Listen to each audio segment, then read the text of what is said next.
y'all doing out there? This is Pete over at SWRC. And it's not on. Is it on? Yeah, it is recording. I'm sorry. We're over here at SWRC, but right now we're at DIY Auto School because we are working on a car that is getting to be a pain in the ass. Now, what I've done is I went ahead and I spot welded the lower inner cowpaling. That is spot welded down. Let me show you what I'm talking about. Welcome to DIY Automotive School with my friend Pete and Minnie, the body shop girl. It's everything you need to know about cars and more.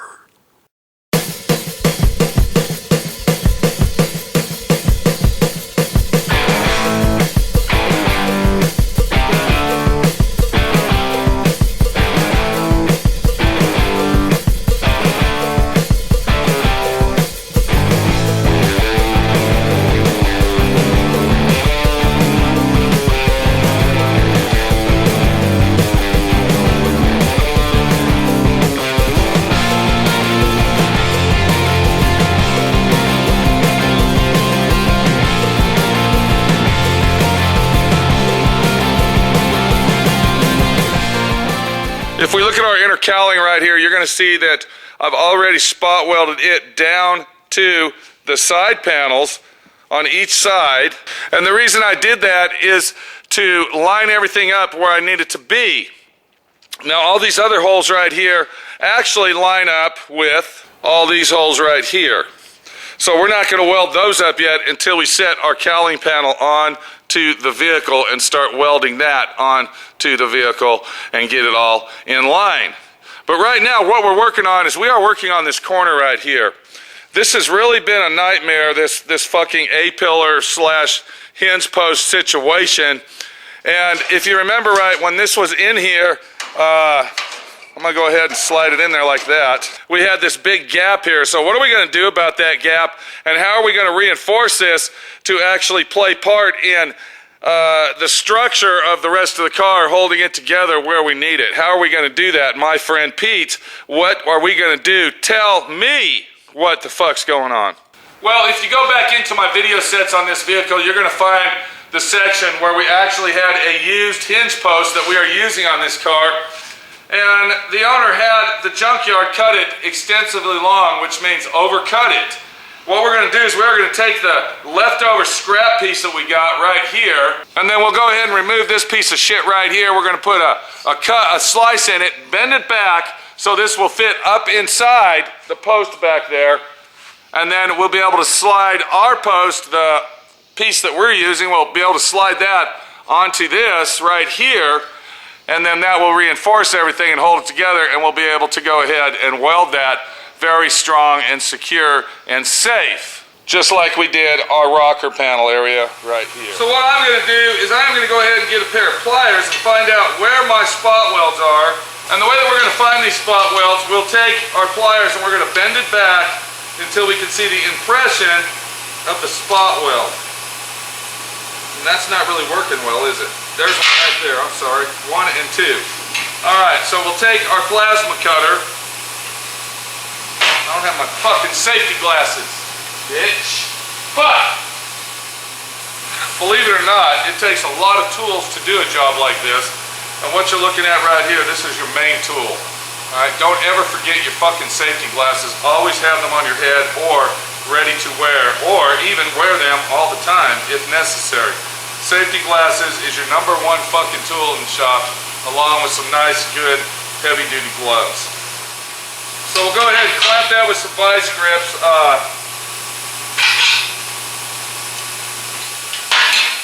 Make sure we're hitting some good bare metal there. And then we'll clamp our ground onto that. And then we'll cut the spot welds out just like this.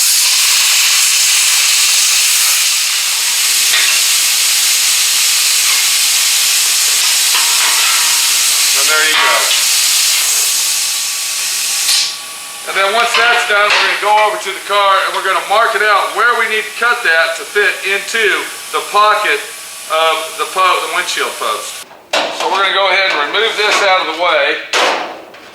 And then we'll take our piece right here and get it where it lines up, and then basically just mark it off to slide everything in there.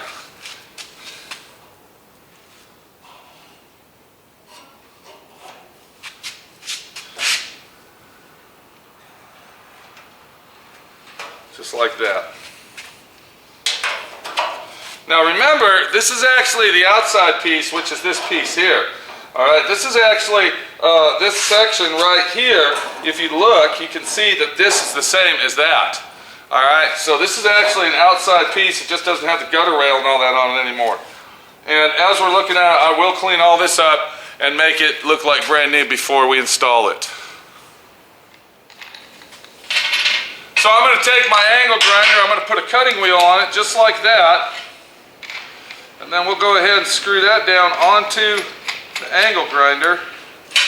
This is the best cutting wheel you can own right here. It is a inexpensive 4.5-inch angle grinder that you can buy at your local major hardware store. We don't want to mention names, but if you notice I took all the names off of mine because I ain't fucking advertising for nobody.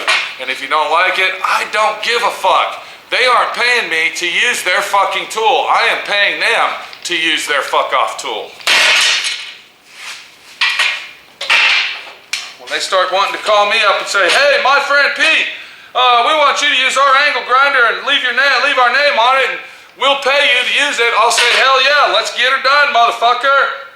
But until then, it's a 4-inch fucking angle grinder fuck off fucking tool that you can use at your house. So what I did is I went ahead and marked that. I don't know if you can see this mark right here that I made.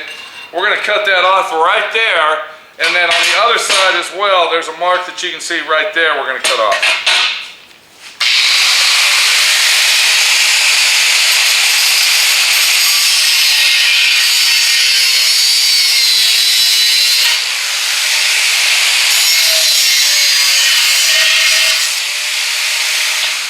And one more thing I want to explain about this, you fucking bug motherfucker!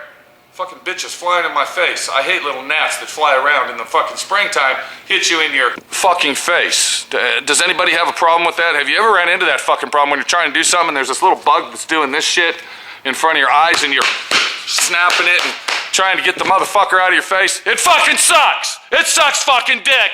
And it's a fucking irritating cocksucker, and I think the little motherfuckers know that. I really fucking think they have a brain and they know they're irritating the shit out of you when they fly in your fucking face.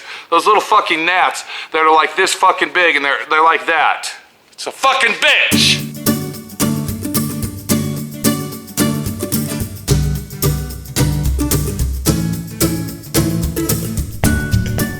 Back to what we were doing before we were rudely interrupted by the fucking gnat. The gnats are fucking irritating little cocksuckers. Go ahead and clamp this here. What was I saying? I was telling you that if you don't have a piece like this and you're doing a job like I'm doing, you can always make this out of some 18-gauge sheet metal. Possibly, if need be, use it out of that piece of shit panel that you bought to go ahead and make cutout panels to fix your rust. Remember when we went through that little session? If you don't even know what I'm talking about, go back in my videos and watch, and that'll explain what I'm talking about.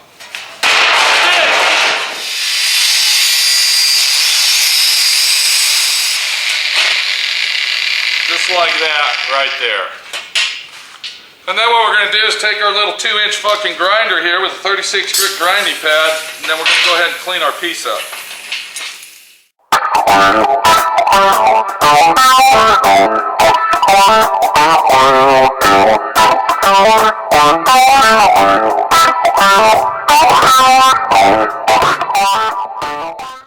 Vice grips are handy items to be that third hand that you need. Always remember, own several different configurations and size kinds of vice grips. They're handy fucking tools.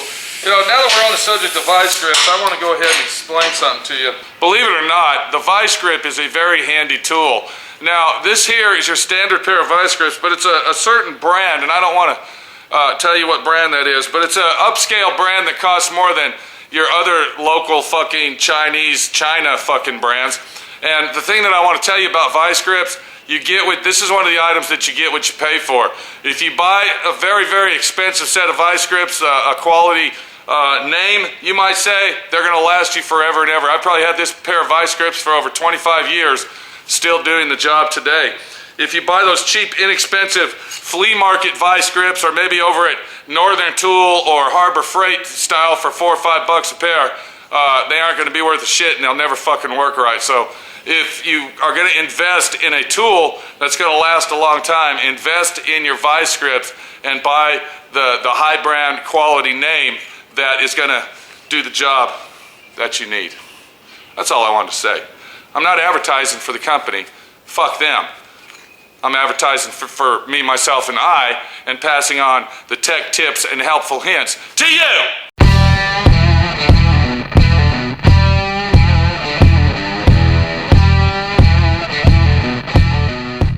All right, enough bullshit, and let's get this cocksucker cleaned up here.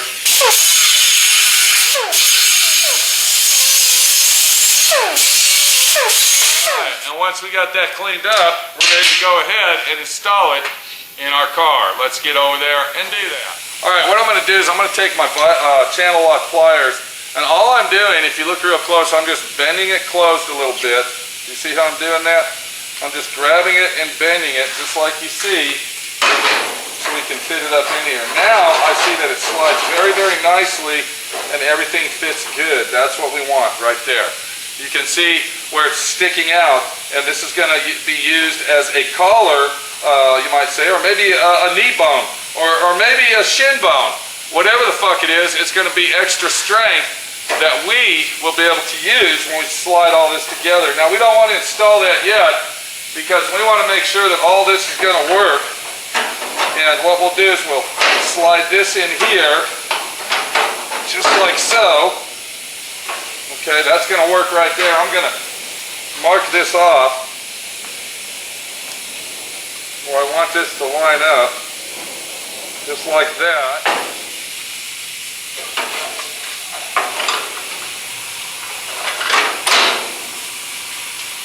If you notice when I slid that in there, you can see that this goes up inside here and touches that. So we got to make sure that this piece right here isn't going to be in the way.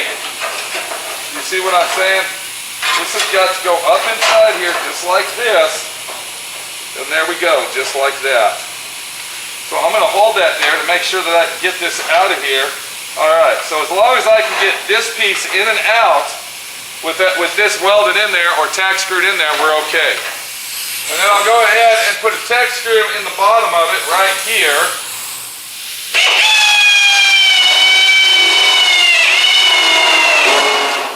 Now before we go any further, we still want to double check to make sure all this is going to fit together, just like so. So we see that this is going to line up right there. That's where we want that to line up. And then we take our upper post here. We're going to slide it. This goes underneath, I believe, right here. Like that. I want to make sure that is going to go there. Now you can see what we've created here. We've created ourselves a sleeve, an inner sleeve that's going to pull all that together. And when we get that where we want it and it's all together like we want it, it's going to be very, very strong and secure, and it won't fall apart.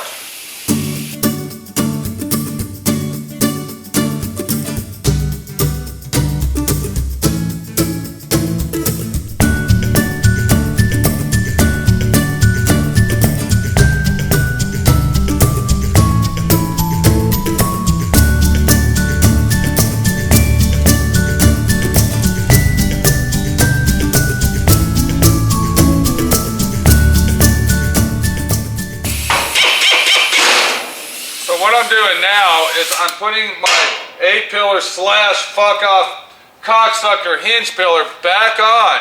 Now if you remember, we marked the line right here with our Magimar, and we also circled the self-tapping screws that we were going to take out and put back in. That way we know that they line up with the exact holes that were removed, you might say. So I'm going to go ahead and put this back on, making sure that everything lines up exactly how we had it. And so far, so good. Now that that's in place, we can go ahead and weld this. Before we weld it though, we want to be able to check all of this up here to make sure that it fits like it's supposed to. So as I'm looking down here in this area, I'm noticing that this isn't lining up properly. Now that could be due to that right there. Do you see what I'm doing? I'm moving that back up to where it's supposed to be. And that's probably the situation we have due to the fact that once again, this area, the front end of this car, and all this support section is caused because of this piece right here, which is our upper cowling. And since our upper cowling is missing, what we have here is we have that this piece is actually loose out of the car, and until we get all this in line, we can't go any further. So I'm going to go ahead and take some vice grips. And before I do that, if we notice right here, you can see where I bent that back. There were two spot welds I cut off right there. We're going to bend that back together. And then what we'll do is we will go ahead and clamp that in place.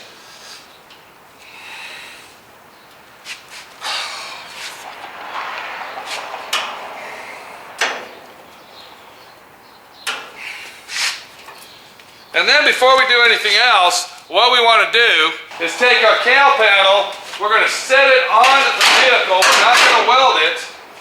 Alright, we're just going to set it in place. Of course, there we go. All we're doing is setting this down in place to check it out and see if all this is going to line up for us. And I see that we already have a situation. And the situation is that we got to get these fucking brace bolts out. One thing after a fucking other.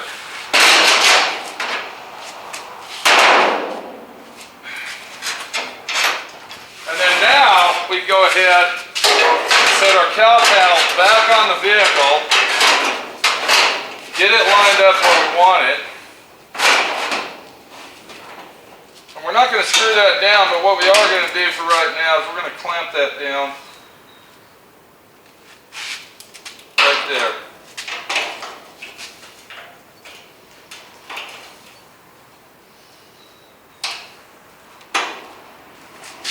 Because we have got to be able to pull all this back in place. Now, I think my friend Pete just fucked up. I think I just fucked up because remember the spot welds that I did on the side panel where the firewall went? I mean the dash? I don't think I was supposed to weld those yet. So we're going to have to cut those spot welds loose to pull our dash and car up to the cowling. And even the professionals sometimes fuck up, but that's life. Now we have got to remove our hinge post. We got to take the hinge post off, get behind there, cut those fucking spot welds off, and go from there.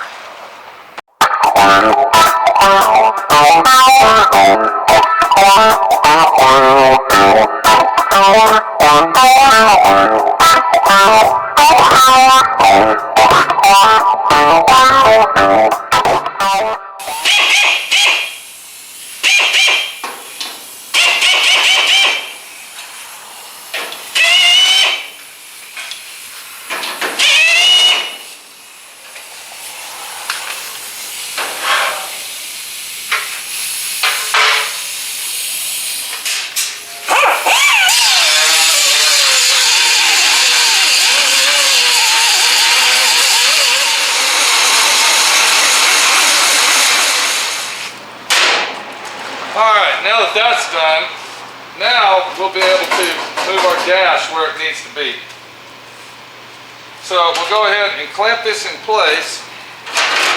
Alright, what I'm doing here, I am lining up the cowl panel, which is our window opening. If you notice where I put the vice grips, that's the window opening. And I took some big C-clamps to suck that fucking opening together. It's a big fucking job. Some of this is kind of like watch, listen, and learn situation. So if we look right in this area right there, what I did is I took some big C-clamp vice grips and I sucked that together because this post was pulled so far away from that that's the only thing we can do. And then of course I'm going to get some of these vice grips to hold it all together so I can screw the cowling back on. Now one more thing, and I don't know if anybody out there noticed this, I've already installed the hood once. I've already put the hood on and everything precisely lined up perfect except for this corner right here. It was 1/8 of an inch or 3/16 somewhere in that area off. So what I did is I took the top cowl panel, I took the top cowling of the vehicle, and I moved the cowling back toward the driver's side, which would be our left side of the car. I moved it over 1/8 of an inch. All right, and that's going to compensate so when we put our hood back on, then when you look down the body line, everything will line up. Always remember when working on these cars, you're working with aftermarket fucking parts. I've been saying this throughout this whole video series about this aftermarket shit.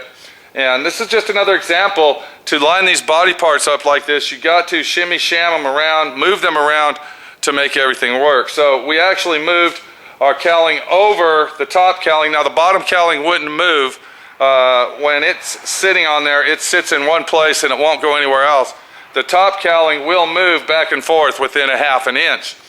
So what I'll have to do next is, if you look right here, you can see all these holes that I drilled out on this top cowling, right here on each side, and then of course in the front. Now on the top, it's really not going to matter any, but the situation we have is that this fucking holes, I actually drilled them. I went ahead and clamped these pieces together and I drilled all the holes out so they would all line up, so when I put the cowl panels on there, I can drill all those down to the firewall section, the side panels, and then of course across the windshield opening. But now that we have moved our cowling over 1/8 of an inch to 3/16, what have you, now what happens is none of our fucking holes are lining up. You can see right there, if you look real close, you can see where that one was lining up. And then of course we even had a screw hole here, but then there's another hole. Now look right here, all right? So you can see how much I moved that over. And what the deal is now I'm going to have to go back and re-drill them holes so we can go through both layers of all the steel to, weld it down. And I'm thinking that I moved it to this outer lip. You can see basically how much I moved it by that hole right there to compensate for the hood. So, it's a fucking joke. I'm thinking what I'm going to do before I weld this down, I'm going to go ahead and hang the hood one more time, and then when I get that done, then we can go ahead and weld this down to line up to the hood, and then we know for a fact that everything's lined up. So I think we're going to call it quits right there. When Minnie the body shop girl gets here, we'll go ahead and mount that hood back onto the vehicle, line the cowl paneling up to the hood, and then go from there. We'll be back. It's a fucking detailed situation. A situation of not just working on the car, but also dealing with other situations related to the car. We've done a lot of welding so far. We've got our rocker panel, the top of our rocker panel welded up. Now, if you remember, I made this overlapped section here where it overlapped, and then I'll weld it down here. So we still got to weld this on, but I'll do that once I'm inside the car doing the welding in there. And then once we got it on the rotisserie, then I'll finish welding it right there, and then we'll clean all that mess up and get it looking like factory original. We got our side panel welded on. We got the firewall welded to the side panels, so we know that's all lined up. And now we are at this stage right here where we want to make sure that this is a very, very touchy situation in this area, and we want to make sure everything is right before we fucking weld anything else. So this is Pete, my friend Pete, your friend Pete, taking it from all ends of the fucking situation and living with it, but I'm still working on it. I'm still working on the fucking car. We at least got to get it to a stage that it's a rollable fucking car and take it from there. We'll see you later, and hopefully Minnie will be down here. We'll get the hood hung and see where we're at.